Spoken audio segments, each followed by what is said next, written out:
Petrol தட்டுப்பாடு ஏற்படும் என்ற அச்சம் காரணமாக தமிழகத்தின் பல்வேறு பகுதிகளில் உள்ள பெட்ரோல் பங்குகளில் வாகன ஓட்டிகள் குவிந்து வருகின்றனர். சென்னை, கோவை, விழுப்புரம் உள்ளிட்ட பல்வேறு மாவட்டங்களில் உள்ள பெட்ரோல் பங்குகளில் கூட்டம் அலைமோதுகிறது.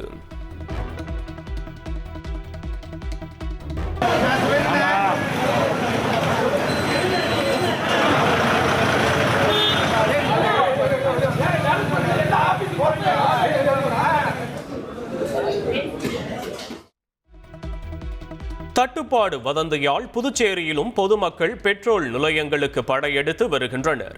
பல்வேறு நிலையங்களில் கூட்டம் அலைமோதுவதால் போக்குவரத்து பாதிக்கப்பட்டுள்ளது.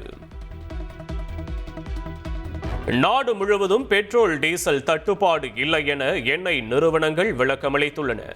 பெட்ரோல், டீசல் விநியோகத்திற்கு எந்த கட்டுப்பாடும் விதிக்கப்படவில்லை என்றும் தெரிவிக்கப்பட்டுள்ளது. தமிழகத்தில் பெட்ரோல் தட்டுப்பாடு என்பது வதந்தி என பெட்ரோலிய வணிகர் சங்கம் சார்பில் தெரிவிக்கப்பட்டுள்ளது. 21 நாட்களுக்கு தேவையான கையிருப்பு உள்ளதால் பொதுமக்கள் கேன்களில் பெட்ரோலை வாங்க வேண்டாம் என கேட்டுக்கொள்ளப்பட்டுள்ளது. போக்குவரத்து கழகங்களில் டீசல் தட்டுப்பாடு இல்லை என அதிகாரிகள் தெரிவித்துள்ளனர்.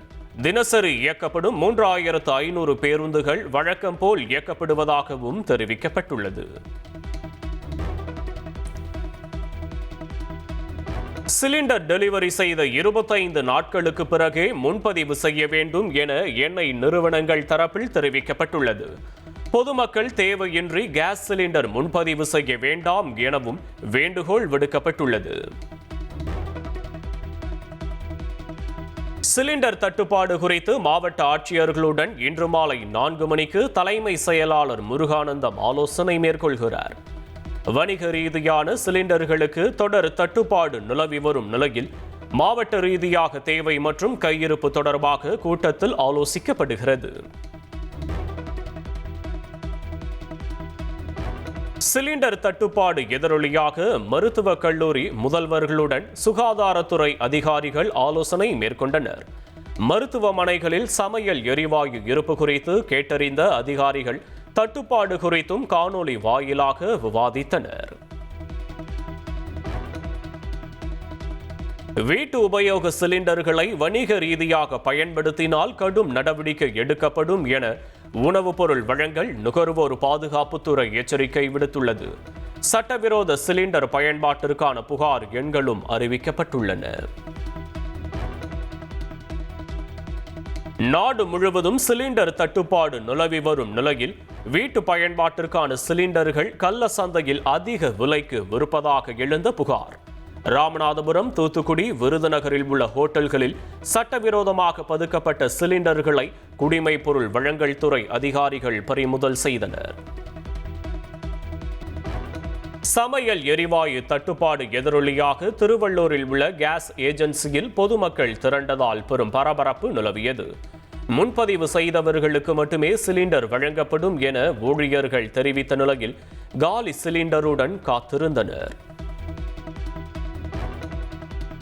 பழனியில் சிலிண்டர் தட்டுப்பாடு ஏற்பட்டுள்ளதால் எரிவாயு தகன மேடை மூடப்படும் சூழலுக்கு தள்ளப்பட்டுள்ளது. இதுவரை உள்ள இருப்புகள் மூலம் 7 உடல்களை மட்டுமே எரிக்க முடியும் என தகன மேடை ஊழியர்கள் தெரிவித்துள்ளனர். சிலிண்டர் பிரச்சனையால் ரயில்களில் உணவு நிறுத்தப்படவில்லை என ரயில்வே நிர்வாகம் தரப்பில் தெரிவிக்கப்பட்டுள்ளது. பயணிகளுக்கு தடையின்றி விநியோகம் செய்யப்பட்டு வருவதாகவும் விளக்கம் அளிக்கப்பட்டுள்ளது. சிலிண்டர் தட்டுப்பாடு பிரச்சனை தொடர்பாக மத்திய அரசை கண்டித்து நாடாளுமன்ற வளாகத்தில் எதிர்க்கட்சி எம்பிக்கள் போராட்டத்தில் ஈடுபட்டனர். அமெரிக்காவுடன் பிரதமர் செய்து கொண்ட சமரசமே சிலிண்டர் தட்டுப்பாடிற்கு காரணம் என குற்றம் சாட்டி கண்டனம் முழக்கமிட்டனர்.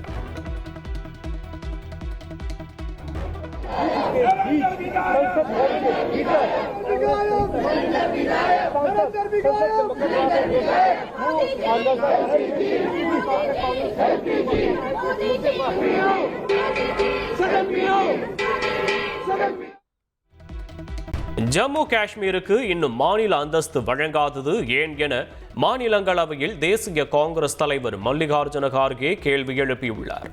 ஜம்மு காஷ்மீர் முதல்வர் மீதான கொலை முயற்சியை சுட்டிக்காட்டி சரமாரி கேள்விகளை அவர் முன்வைத்துள்ளார்.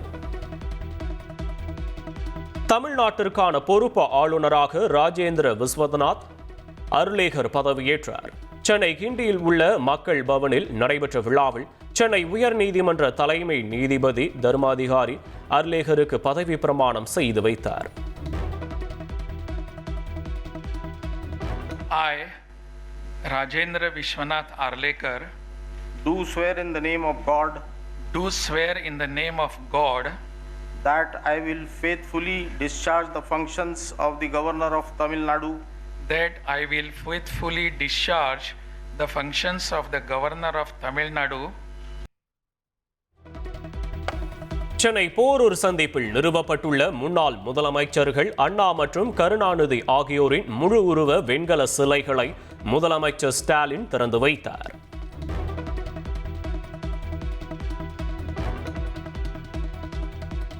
தமிழகத்தில் சிட்டிங் எம்எல்ஏவாக உள்ள 10 தொகுதிகளை தக்க வைக்க காங்கிரஸ் திட்டமிட்டுள்ளதாக கூறப்படுகிறது. திமுக கூட்டணியில் 28 இடங்கள் ஒதுக்கீடு செய்யப்பட்ட நிலையில் புதிய தொகுதிகளை அடையாளம் காண்பது குறித்தும் காங்கிரஸ் ஆலோசனை நடத்தி வருவதாக தகவல் வெளியாகியுள்ளது. திமுக சிபிஎம் இடையே தொகுதி பங்கீடு தொடர்பாக நாளை மறுநாள் 3ஆம் கட்ட பேச்சுவார்த்தை நடைபெற உள்ளது. 2ஆம் கட்ட பேச்சுவார்த்தையில் திமுக வழங்கிய தொகுதியை சிபிஎம் ஏற்க மறுத்த நிலையில் மீண்டும் பேச்சுவார்த்தை நடைபெறுகிறது.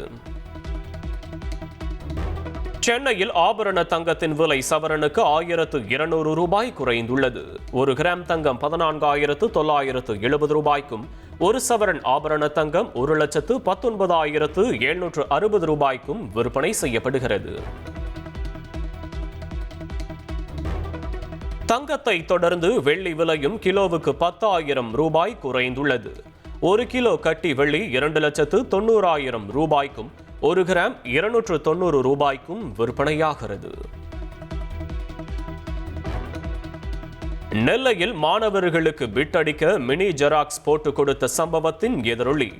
தமிழகம் முழுவதும் தேர்வு மையங்களுக்கு அருகில் உள்ள ஜெராக்ஸ் கடைகளை கண்காணிக்க அதிகாரிகளுக்கு தேர்வுத்துறை உத்தரவிட்டுள்ளது.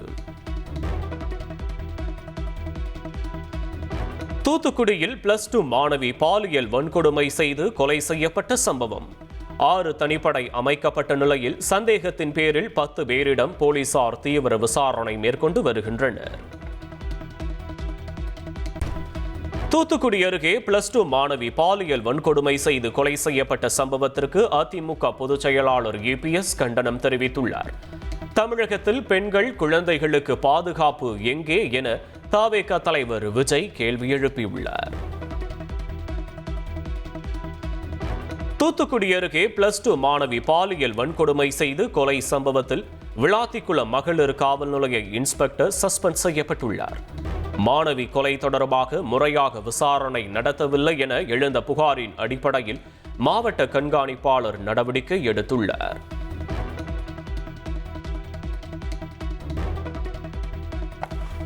தூத்துக்குடி +2 மாணவி கொடூர கொலை சம்பவத்தில் ஈடுபட்ட நபர்களை கைது செய்ய கோரி வலுக்கும் போராட்டம். மாணவியின் உறவினர்கள் மீண்டும் சாலை மறியல் போராட்டத்தில் ஈடுபட்டுள்ளதால் பரபரப்பு நிலவுகிறது.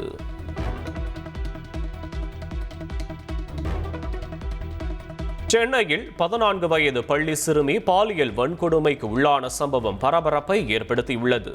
தமிழகத்தில் பாலியல் வன்கொடுமை சம்பவங்கள் அதிகரித்துள்ளதாக எதிர்க்கட்சிகள் குற்றம் சாட்டியுள்ளனர். நெல்லை மேலப்பாளையத்தில் 3 சிறுமிகள் பாலியல் வன்கொடுமை செய்யப்பட்ட வழக்கில் குற்றவாளிக்கு தூக்கு தண்டனை விதிக்கப்பட்டுள்ளது. 2023ஆம் ஆண்டு நடந்த சம்பவம் தொடர்பான வழக்கில் பாதிக்கப்பட்ட 3 சிறுமிகளுக்கும் தலா 7 லட்சம் இழப்பீடு வழங்கவும் நெல்லை போக்சோ நீதிமன்றம் உத்தரவிட்டுள்ளது. சாதிவாரி கணக்கெடுப்பு சட்டம் ஒழுங்கு பிரச்சனையை முன்வைத்து தவேக சார்பில் மாநிலம் தழுவிய போராட்டம் நடைபெறுகிறது. சென்னை மாவட்ட ஆட்சியர் அலுவலகம் அருகே நடைபெற்ற போராட்டத்தில் தவேக பொதுச் செயலாளர்கள் என் ஆனந்த், ஆதவ் அர்ஜுனா உள்ளிட்டோர் பங்கேற்றனர். போராட்டம் இது போராட்டம், தவேகவின் போராட்டம், தவேகவின் போராட்டம்.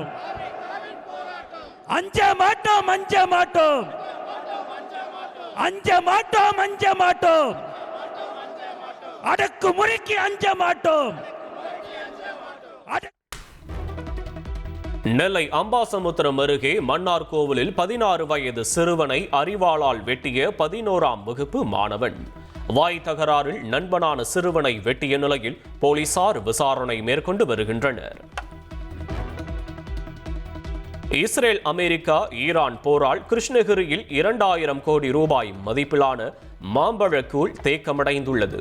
மத்திய மாநில அரசுகள் உரிய நிவாரணம் வழங்க ஆலை உரிமையாளர்கள் கோரிக்கை விடுத்துள்ளனர்.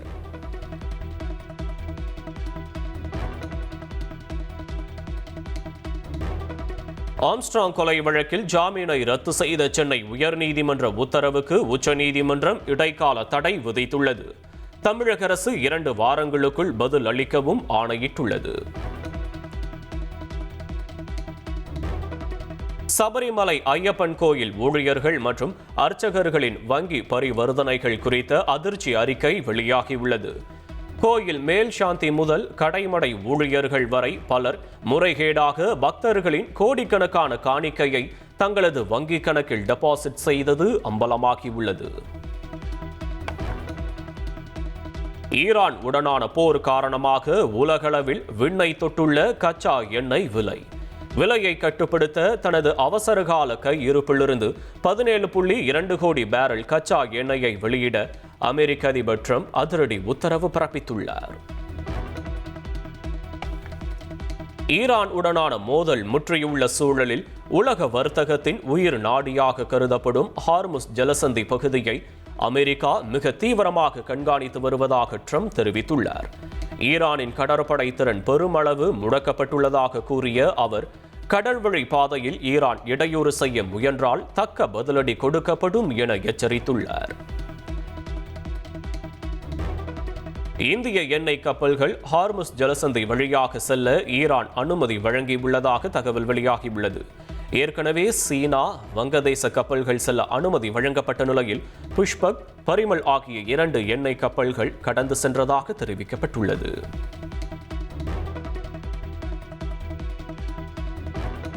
கச்சா எண்ணெயுடன் ஹார்முஸ் ஜலசந்தியை கடந்து மும்பை வந்தடைந்தது இந்திய கப்பல்.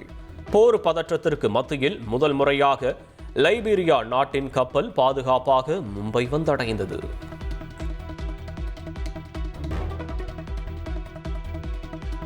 வளைகுடா கடற்பகுதியில் ஈரான் வெடிகுண்டு படகுகள் நடத்திய தாக்குதலில் 2 டேங்கர் கப்பல்கள் தீப்பற்றி எரிந்தன. ஈராக் கடல் எல்லைக்குள் அமைந்துள்ள காசர் துறைமுகத்திற்கு அருகே நடத்தப்பட்ட தாக்குதலில் ஒருவர் உயிரிழந்த நிலையில் 25 பேர் காயங்களுடன் மீட்கப்பட்டுள்ளனர்.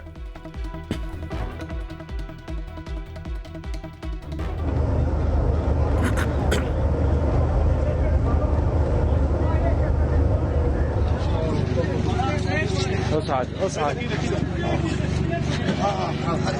خليه يرتاح خليه يرتاح يا ولد براد جيب لنا حبل خذ جيب لنا حبل All members is here? Yes Come on inside Come on don't worry now ஈராக்கில் கச்சா எண்ணெய் கப்பல் மீது ஈரான் நடத்திய தாக்குதலில் இந்தியாவைச் சேர்ந்த ஊழியர் உயிரிழந்தார். கப்பலிலிருந்து மீட்கப்பட்ட 15 இந்திய ஊழியர்களுக்கு அனைத்து உதவிகளையும் வழங்கி வருவதாக இந்திய தூதரகம் தெரிவித்துள்ளது. லெபனான் தலைநகர் பெய்ரூட்டில் ஹிஸ்புல்லா இலக்குகள் மீது இஸ்ரேல் உக்கிரமான வான்வழி தாக்குதலை தொடங்கியுள்ளது. தாகியே உள்ளிட்ட பல்வேறு இடங்களில் அடுத்தடுத்து குண்டுகள் வெடித்ததில் அந்த பகுதியே கரும் புகை மண்டலமாக காட்சியளிக்கிறது.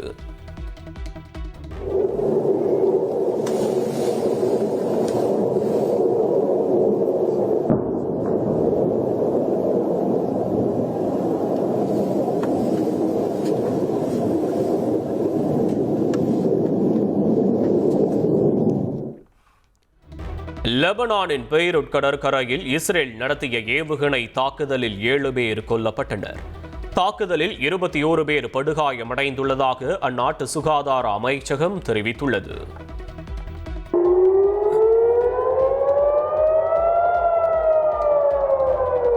மத்திய கிழக்கில் போர் பதற்றம் அதிகரித்துள்ள நிலையில் ஈரான் ஏவுகணை தாக்குதல் நடத்தியதால் இஸ்ரேலின் ஜெருசலேம் நகரில் அபாய எச்சரிக்கை சைரன்கள் ஒலித்தன.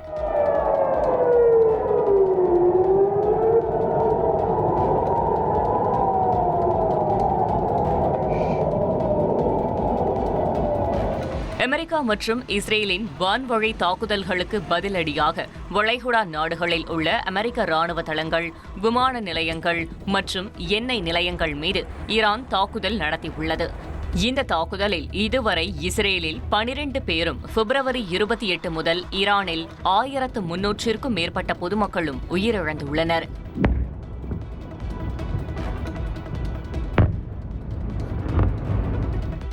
வடகொரியாவின் ஆயுத தொழிற்சாலைக்கு சென்ற அந்நாட்டின் அதிபர் கிம் ஜாங் உன் புதிதாக தயாரிக்கப்பட்ட கை துப்பாக்கிகளை நேரில் ஆய்வு செய்தார். மகளுடன் சேர்ந்து துப்பாக்கிச்சூடு நடத்தி சோதனை செய்த காட்சிகள் வெளியாகியுள்ளது.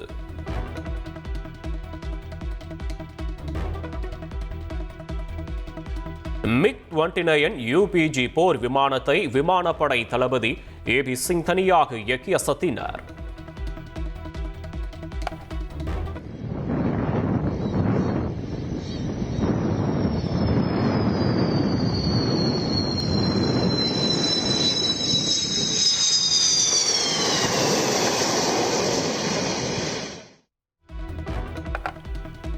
உலகளவில் பிளாக்பஸ்டர் ஹிட் அடித்த துரந்தர் திரைப்படத்தின் முதல் பாகம் மீண்டும் ரீரிலீஸ் செய்யப்பட்டுள்ளது.